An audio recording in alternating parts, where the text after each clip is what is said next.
3. Okay students, so now we will be doing next experiment, experiment number 5 as per our handbook, which is on page number 43. That name of the experiment is sonometer law of tension. Generally we call it sonometer 2. So students, again I am repeating introduction of this apparatus or basic fundamentals of this experiment. This is sonometer box. We have a string on this sonometer box. One end of the string, again it is attached here, fixed rather here, and we have applied tension to the string through other end by using a hanger and slotted weights to it. I will explain you the measure of that tension in the string, and these are the bridges over which wire is being passed. We are going to consider the length or the part of the wire which is between these two bridges while doing this experiment. So initially when you start doing the experiment or when you get the apparatus, just check whether this wire is touching both the bridges or not. The wires should touch both the bridges properly. Now see here, we are basically using the concept of stationary waves. Stationary waves when two identical progressive waves traveling in opposite directions superimposed, we get to see the loops formed on it. Loops consist of nodes and antinodes. Nodes are the points at which displacement of particles is zero, and antinodes are the points at which displacement of the particles is maximum. So we are going to form stationary waves on this string, and we will make this wire vibrate by using the tuning fork. In this sonometer 2 experiment, we will be using only one tuning fork throughout the experiment. Why? I will explain it later. We will bang this tuning fork on the rubber pad, and this vibrating tuning fork will be placed on the sonometer box. Purpose of banging the tuning fork on the rubber pad is producing vibrations in the tuning fork. So we will bang it on the rubber pad. Do not bang it anywhere else or bang it on your head, or only on the rubber pad you have to bang it. Make it vibrate. This vibrating tuning fork, we will place it on the sonometer box. This sonometer box will vibrate. This string will also vibrate, and frequency of vibrations of this string depends apparently on three things. One is the length of the string. Whole string vibrates, but we will be considering only the part which is between these two bridges. So the frequency of vibration of this string depends upon length of the wire. Secondly, it depends upon mass per net length, that is the linear density of the wire. And third is tension applied to the string. Now, formula for frequency of vibrations of the string is N is equal to 1 upon 2L into under root T upon M. You can refer your handbook, see here the formula is given to you. All the notations are also given. N is the frequency of vibrations of the wire. T is the tension applied to the wire. M, small m, mass per unit length of the wire. Then small l is vibrating length of the wire, and hence N is 1 upon 2L under root T upon M is the formula for frequency of vibrations of the string. In this sonometer 2 experiment, we are going to verify the law of tension, or we are going to study the relationship between tension and vibrating length. So if you look at the formula, in this experiment we are going to keep N, the frequency, constant, meaning we will be using only one tuning fork throughout experiment. And also we will be using only one wire, means small m is also going to be constant.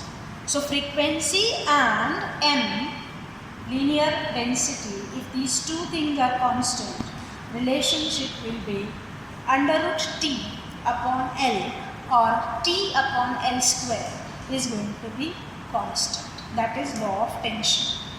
Actually, we can define it different ways. N is directly proportional to root T also we can say.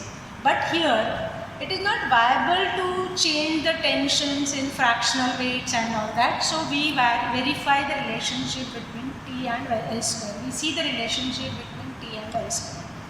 We will find that T is directly proportional to L square. So throughout experiment, frequency will be kept constant and mass per unit length will be kept constant. Again, how to get the frequency of this vibrating string? To get the frequency of the vibrating string means to know the frequency of vibrating string. As I told you, the formula is N is equal to 1 upon 2L under root T upon M. But practically, we will find out the frequency by the concept of resonance. For a particular length of the string, this string will vibrate with the frequency equal to frequency of tuning fork. So, when the natural frequency of the wire becomes equal to frequency due to forced vibration, that is due to tuning fork, when these two frequencies match, you know the concept of resonance, the body vibrates with maximum amplitude. Now, this wire will vibrate with maximum amplitude when the frequency of this wire becomes equal to frequency of the tuning fork. And how to get that resonance? To get that resonance, we will be using a paper rider method. We will be given a lightweight paper will be provided to you. You have to take out around 1 centimeter length piece of paper, make inverted V shape and place it over the wire. It should be in the middle point of the wire. Now see why middle, that also I will explain. When this stationary waves are formed on the string, as I told you, there are loops. We will make this wire vibrate in the fundamental mode of vibration. What do you mean by fundamental mode of vibration? It means we will have only one loop on the wire. Means there will be two nodes at the two ends and there will be an antinode at the center.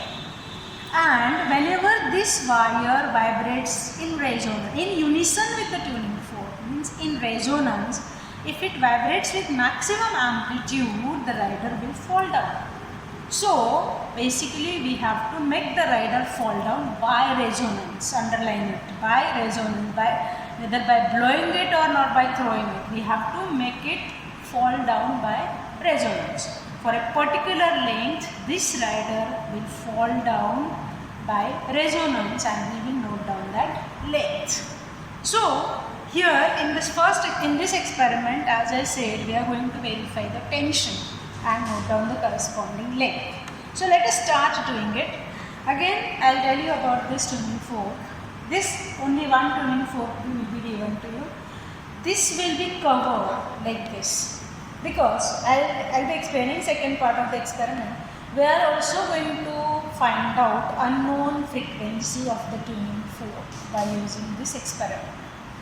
Right now I am using this tuning fork. In exam, you will be provided with the tuning fork which frequency you cannot see. Okay? So, now see here, we will start doing this experiment by varying the tension in the string. So, before we start, we may have to write down certain observations which are constant. Meaning, see here, if you look at the table here, observation table, we have to write down GG is already provided to you in CGS system, 980 centimeter per second square. Frequency of the tuning fork, here it is known to me, so I will write here 320 Hertz. And then you may have to use linear density of the string. For this particular wire, linear density is 0.02 gram per centimeter. It will be given to you as per the requirement. Okay. Now let us start taking the readings. For first reading, I will be placing 500 gram on the hanger. Means basic hanger is of 500 gram and I am going to add one more weight to it so that it becomes 500 plus 500. See, this is of 500 gram, and for first reading I am adding one more 500 to it. So the total mass attached is 1000 gram, right? Means 1 kg. So I am taking first set of observation for tension 1 kg weight.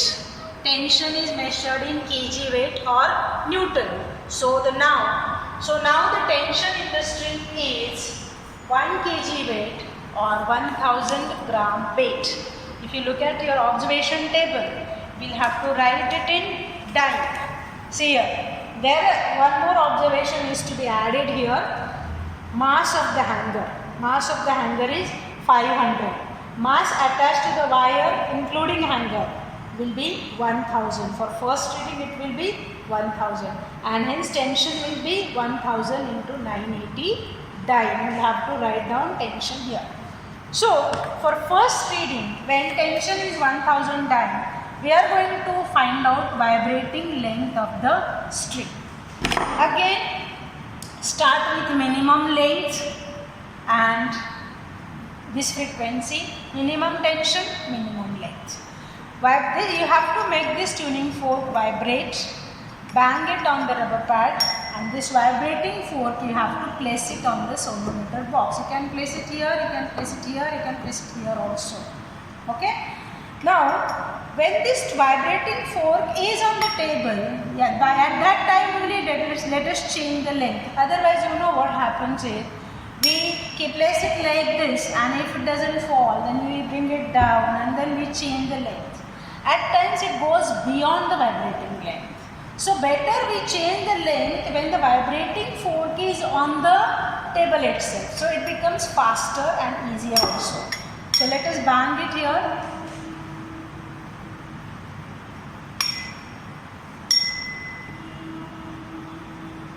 Say it is violently vibrating here, means somewhere here only it should fall down.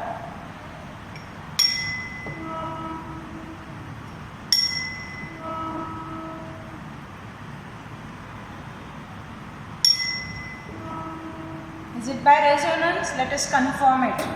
I did not blow, I did not throw.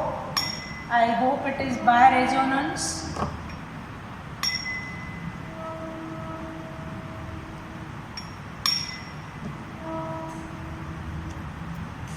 There was some error, I think. Let us do it. Yes, this is by resonance. We'll have to measure the length for that particular tension. So it is between 1 and 12.5. Means the length is 11.5 centimeter. This is little blunt.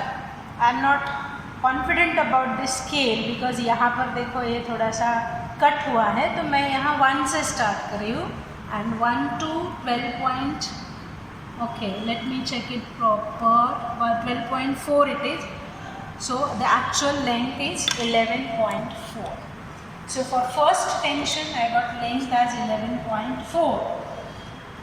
We know that we take multiple readings, so I will increase the length further by around 1 centimeter. And for same tension I will redo the experiment. I will find out length once again. Right? Is it by resonance? Let us measure the length now again. Now it is nearly same. Now I am getting it 12.6. Here it is 12.6. 1 to 12.6 means actual length is 11.6. So that is for the first tension. T मिला हमें L मिला. We will square L. Then T by squared L means T upon L square we will have to calculate for the first observation. Then for second observation, I will add one more 500 gram to it. So now total mass on the hanger is 1500 gram. So the total tension is 1500 gram weight. So now let us find out the length corresponding to that. Again place the rider and vibrate, then the tuning fork can give vibrations to the sonometer box. Here, now it's fluttering, so it will fall down. I'm taking confirmation again. Confirmation ले लेना ज़रूरी है क्योंकि कोई सामने से जाता भी है तो भी हवा से भी राइडर गिर सकता है. So we should be sure about it. So we should confirm it whether it is by resonance or not. Now see here, I am getting the length as this is 14.2, means it is actually 13.2 centimeters. So what is the observation here? On increasing the tension, length is also getting increased, and actual relationship you will find that T is directly proportional to L square, or T upon L square is constant. And that is the law of tension. The tension in the vibrating string is directly proportional to square of the vibrating length in n, frequency, and small n, the linear mass density, is constant. And then with the formula we can also find out frequency of the tuning fork. What we will do is we will take 5 set of readings for different tensions. We will find out T by L square for each tension, then mean T by L square, and according to formula n, the frequency, what we will do here is we will take this L under square root. So under square, the whole thing under square root will be 1 upon 4 L square T upon m, right? So क्या मिलेगा हमें? T by L square हमें constant मिलेगा, and m, the linear density, is also given to you. It will be given to you 0.02 gram per centimeter, depending on the apparatus which we are using. It will be provided, value will be provided to us. So T upon L square मिला हमें small m भी है हमारे पास, so we can calculate the frequency of the tuning fork. So by this sonometer 2 experiment, we can verify the law of tension as well as we can determine the unknown frequency of the tuning fork, and this is how we can do the experiment. Okay, thank you.